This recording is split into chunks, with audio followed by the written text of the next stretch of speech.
Beshem Hashem Naasev Natsliach. Aujourd'hui, Bezrat Hashem, nous étudions la page 3a, Gimel Amoud Aleph, dans le traité de Ta'anit. Avant de poursuivre notre étude, je rappelle rapidement les propos évoqués dans la Gemara précédente en guise donc de révision. La Gemara avait développé les propos de Rabbi Eliezer qui exigeait la mention des pluies à partir du début de la fête de Sukkot. D'où est-ce que Rabbi Eliezer l'avait appris? Du loulav, et donc uniquement le matin du premier jour, on commencerait d'après lui la mention des pluies, ou il apprenait du Nisur Hamaïm, versement des eaux qui se préparait dès la veille au soir. Réponse, Rabbi Abaou avait apporté, soit par voie de transmission qu'il avait reçue, soit d'une braïta, une référence claire où était écrit que Rabbi Eliezer apprenait Mishat Netilat Lulav depuis le moment du Lulav, donc le premier jour. Rabbi Ushua, quant à lui, pense que ça se fait à partir du moment où on pose le Lulav, on le laisse, donc à la fin de la fête, on l'a vu dans la Mishnah. Et Rabbi Eliezer donc défendait la cause de ces cas d'espèces qui viennent agréer les eaux et qui sont nécessairement alimentés par les eaux.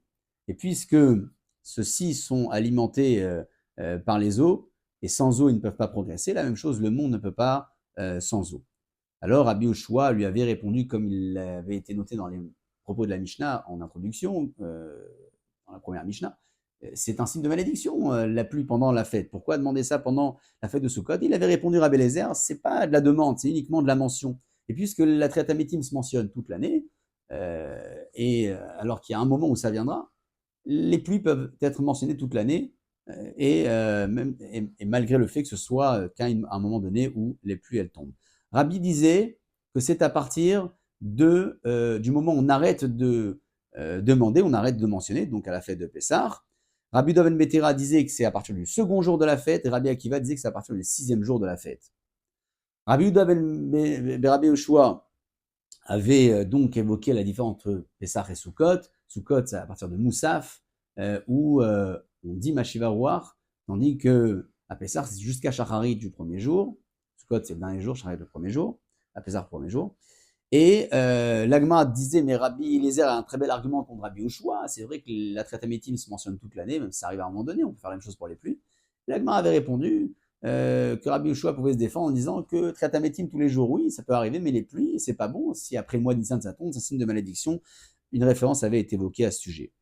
Rabbi Uda ben Betera dit que c'est à partir du second jour, puisque c'est là où on découvre, avec une suite de lettres suppléments écrits en supplément dans les mots des Nessachim, la notion de Maïm de l'eau. Et donc, à partir du deuxième jour de Sukkot, on finit sur Hamaïm, on mentionne les pluies également. Rabbi Akiva dit que c'est à partir du 6e jour, on voit ce pluriel évoqué dans les psukim Unsachea, qui faisait référence au versement d'eau et de vin de l'Issur Hamaïm. Et donc, à partir du 6e jour aussi, on mentionne les pluies. Ah, c'est comme ça, qui me dit que c'est deux versements, un de vin, un d'eau, peut-être c'est deux de vin.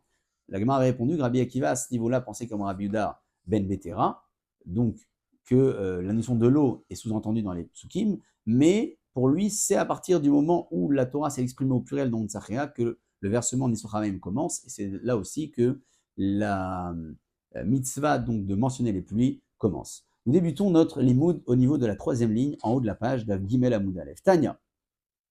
Rabbi Nathan Omer, Rabbi Nathan dit Bakodesh, Aser, Neser, Shechar Lachem.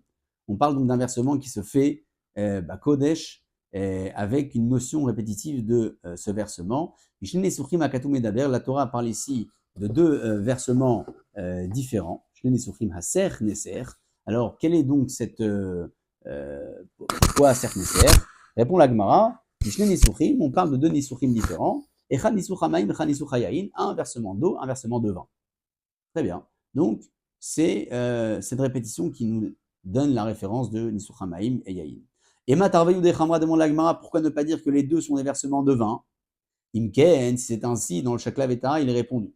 Irtov Gra Hoaser Aser, Oneser Neser. Il aurait fallu noter ici deux termes de versement identiques, en évoquant le fait qu'il y ait deux versements, mais de vin, enfin de matière identique. Mayaser Neser, pourquoi cette différence de termes? Je m'amine, on apprend de là, Chademaya Chadechamra, avec un de vin et un d'eau, c'est une forme d'asmarta qui se fait, plus qu'une asmarta, c'est une étude de psukim, Rachamim vont donc appuyer leurs propos et les référencer. Et là, Adetnan, c'est ainsi que quoi? On vient de découvrir qu'a priori, le 6e jour, on fait Nisur Hamaim, d'après Rabbi Akiva, ou le 2e jour, Alors, il y a une problématique qui se pose sur une Mishnah. D'Etnan, c'est marqué dans la Mishnah. L'Issur Hamaim kol Shiva. L'Issur Hamaim se fait pendant 7 jours de la fête. Man et Rabbi Ushua. Si c'est Rabbi Ushua, l'auteur de cette Mishnah, Nimachad Yoma, Rabbi Ushua, il aurait dû dire que N'Issur Hamaim se fait qu'un seul jour. I Rabbi Akiva, si Rabbi Akiva, Treyome, c'est les 2 jours. Pourquoi? Rabbi Yoshua, il a dit que c'est comme le Oulav, c'est à la fin de la fête que la mention des plus se fait, Nisur Hamaim aussi se fait, donc il reste un jour. Rabbi Akiva, il dit que c'est à partir du 6e jour de la fête, donc il reste 2 jours. Et Rabbi Ben Betera, si Rabbi Ben Betera, il a dit que c'est à partir du 2e jour que se fait Nisur Hamaim, alors Shita Yome, il y a 6 jours de Nisur Hamaim. Qui est l'auteur de cette Mishnah où est évoqué 7 jours? Léolam Rabbi Ben Betera, l'Agma, elle dit, c'est Rabbi Ben Betera en réalité l'auteur de cette Mishnah. Ou Svir Aleki Rabbi des Matnitin. Ce Rabbi Ben Betera, il pense comme Rabbi de notre Mishnah. Etnan, c'est marqué dans la Mishnah, Rabbi Uda Omer, Belog Amenaser, avec une quantité de log, il versait le Kol Shemona pendant les 8 jours de la fête, ou ma Pik Rishon, ou Meayel Shemini. Et Rabbi Yehuda Ben Betera, finalement, exclut le premier jour de la fête, et il fait entrer le 8e. Donc, Rabbi Yehuda Ben Betera, il a dit que c'est à partir du 2e jour. Mais on ne s'arrête pas au 7, on s'arrête au 8. Donc, du 2 au 8, ça fait 7 jours de Nisur Hamaim. Et c'est donc lui l'auteur, Rabbi Ben Betera, qui commence au 2e jour, mais qui finit au 8e, suivant les propos de Rabbi Yehuda. Ou Maïshna Rishon Delo. Pourquoi Rabbi Ben Betera a dit que le premier jour on ne fait pas? Parce que dans les Remazim, allusions des psukim, comme on a vu dans le DAF précédent, c'est à partir du 2e jour où la Torah mentionne cette idée. Chez Minami, on pourrait dire que le 8e jour aussi, enlève-le. Kirimizé Maya Bishivi ou Dérémisé. C'est écrit sous forme d'allusion. Le 7e jour, qui est Mishpatam, souvenez-vous, c'était aussi un mot duquel on avait sorti le même, la 3e et la dernière du mot Maïm, après ce Rabbi Yehuda Ben Betera. Donc, pourquoi le 8e, si tu enlèves le premier, enlève aussi a priori le 8e. Et là, Rabbi Yehoshua Ilagma a dit, en fait, tu sais, cette Mishnah où c'est écrit que Nisur Hamaim c'est 7 jours, c'est Rabbi Yehoshua l'auteur. Et Nisur Hamaim kol shiva il cheta gmirala. Et sans aucune cause ou lien avec tout ce qui a été évoqué, l'Agma a dit, Nisur Hamaim c'est une halakha les Moshe Sinai. De Amar Rabbi Ami Amar Rabbi Yochanan Shum Rabbi Nechonia Ishmakat Betrortan, au nom de ce maître qui habitait dans la Bika de Betrortan, il disait Esser Netiot, les 10 plantes, Arava et la Arava et Nisur Hamaim, halakha les Moshe Sinai sont des halakhot donnés par Moshe Rabbeinu au Har Sinaï. Que veut dire Esser Netiot, Arava et Nisur Hamaim? Esser Netiot, il faut savoir que l'année qui précède la Shvit, on a un devoir de ne pas travailler la terre ou faire une action qui pourra être bénéfique pour la Shevit. La Shemitah, on ne peut pas travailler la terre. La veille également, on a un devoir d'être Mosif Michol la Kodesh, comme on le fait avant les Shabbatot, et après, avant les Yamim Tovim, et après, donc là aussi, dans le travail de la terre. Halakha le Moshe Misinaï, Esser Netiot, celui qui a un espace de 10 arbres plantés sur 50 amot, c'est-à-dire sur un terrain équivalent à 25 mètres carrés, s'il y a 10 arbres qui sont plantés, il a le droit de labourer donc et de travailler toute la terre autour de ces arbres pour l'ensemble du champ, parce que ça ne va que entretenir et maintenir, ça ne va pas faire progresser ou améliorer la terre pour lâcher vite d'après, donc il a le droit de le faire, il n'y a pas de problème, même dans la dernière partie de l'année qui précède la Shevit. Parce qu'il y a 10 arbres dans 25 mètres carrés, donc les arbres ont besoin de toute la terre pour se nourrir. Si l'espace est plus grand que ça avec autant d'arbres, ou le même espace avec moins d'arbres, alors il aura le droit de labourer que autour de l'arbre, de chaque arbre. Parce que s'il laboure tout le terrain, il va faire une action qui améliorera peut-être une pousse destinée à lâcher vite, et là il transgresse l'interdiction. Donc ça c'est le propos de Esser Netiot, les 10 arbres. Arava, c'est la mitzvah de la Arava que l'on fait à la fin de la fête de Sukkot, qui était donc posée à la verticale sur le Misbeach, une mitzvah donc qui est aussi halakha le Moshe Sinai. Et enfin, Nisur Hamaim, notre propos, Nisur Hamaim qui était un halakha le Moshe Sinai.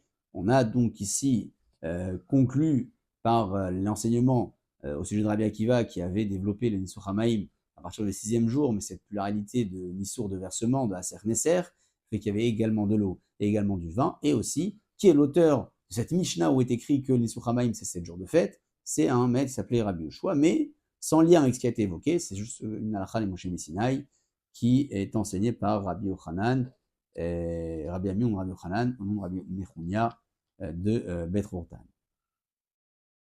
On passe à présent à la seconde étape de notre Hamoud, avec l'étude des propos du dernier maître évoqué à la fin de la Mishnah, Rabbi Yehuda, au nom de Rabbi Yoshua, qui disait, tu sais, le Shliach Tzibour, à Sukkot, le premier ne dit pas Mashiva Ruach, à Moussaf oui, et à Pessar c'est l'inverse.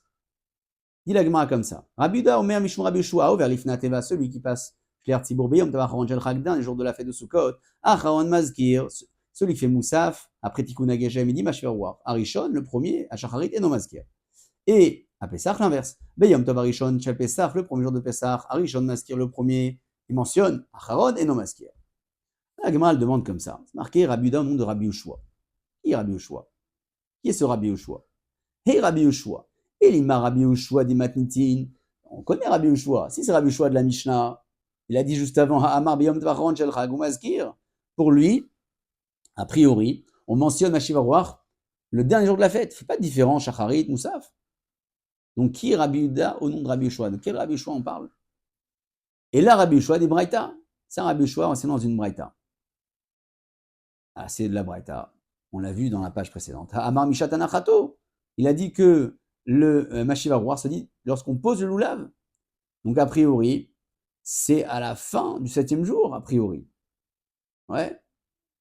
Et donc, même si Rabbi Yoshua penserait que Nisuchamen, comme précise Rashi, c'est 7 jours, ici on est dans une configuration différente.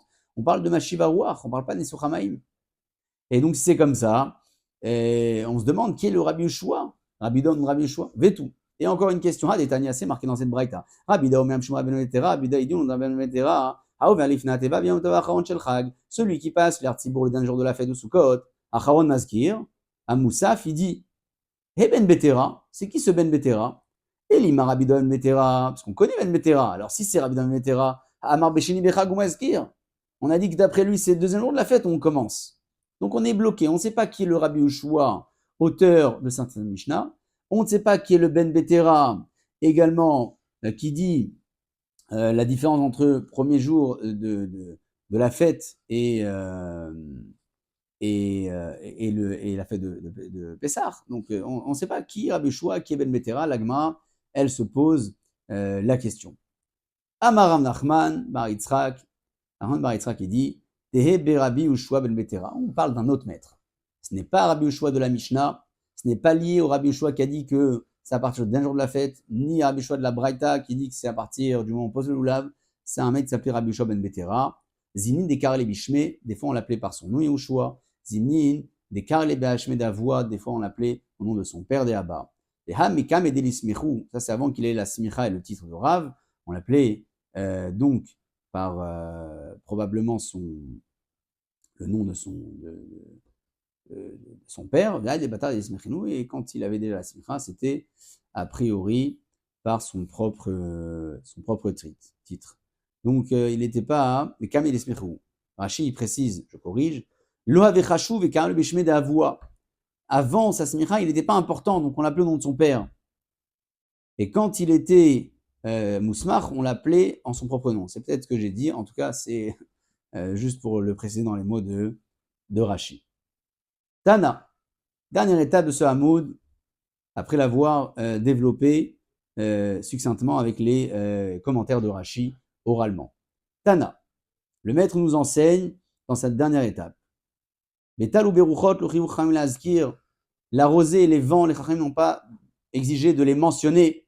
Veim bale azkir, et s'il veut les mentionner dans la tefila mazkir, il peut. Maïtama, quelle est la raison?